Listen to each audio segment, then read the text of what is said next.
नमस्कार मैत्रिणींनो. तर माझ्या मुलीचा किमयाचा पहिला बड्डे होता. तर आम्ही तो स्नेहप्रेम अनाथ आश्रम कर्जत येथे साजरा केला. तर बघा, आम्ही सुरुवातीला तिथल्या सरांशी बोलून परमिशन काढली की आम्हाला बड्डे सेलिब्रेट करू द्यायला.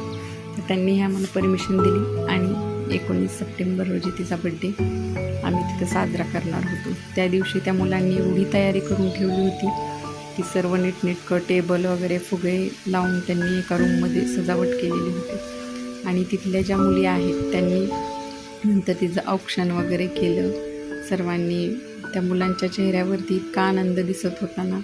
तिथं राहणारी मुलं ही मोठे मुलं मुली आणि लहान, अगदी लहान म्हणजे 4-5 वर्षापासूनची मुलं पण होती. म्हणजे एवढी लहान होती तरीही ती एकमेकांना सांभाळून घेत होती, राहत होती. आणि त्या मुली स्वतः सगळा स्वयंपाक घरी एवढ्या जणांचा बनवत होत्या मुली. आणि ह्या मुलं पण बाहेरची वगैरे काय आणून देणं याशी कामं करायची. म्हणजे इतकी मिळून राहायची तिथं. म्हणजे तिथं गेल्यानंतर खूप छान वाटलं आणि त्यांच्याही चेहऱ्यावरती एक आनंद असं जाणवला आम्हाला. तर किमयाचं मुलींनी एक एक करून सर्वांनी औक्षण केलं, तिला शुभेच्छा दिल्या. लहान मुलांना कौतुक वाटत होतं, ते समोर येऊन उभे राहायचे, बघायचे. खूप छान वाटलं. मग आम्ही बड्डे सेलिब्रेशन केलं. त्या मुलांसाठी नाश्ता दिला होता, वडापाव समोसे दिले, ते केक आणला होता भरपूर सर्वांना पुरेल असा.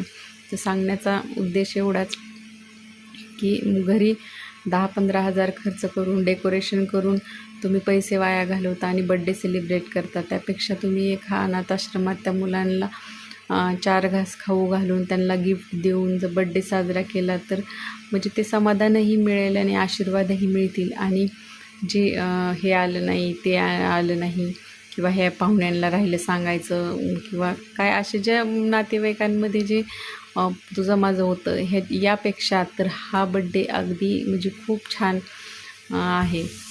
तर तुम्हीही म्हणजे सांगण्याचा माझा उद्देश एवढाच आहे व्हिडिओमध्ये की तुम्हीही इतर पैसे वाया घालवण्यापेक्षा अशा ठिकाणी भेट द्या आणि तिथं बड्डे सेलिब्रेट करा. आणि त्याही आशीर्वाद, त्यांचे खूप आशीर्वाद लाभतात. त्यांच्या चेहऱ्यावरचा आनंद खूप काही सांगून जातो आणि आपल्याही मनाला काहीतरी केल्यासारखं वाटतं.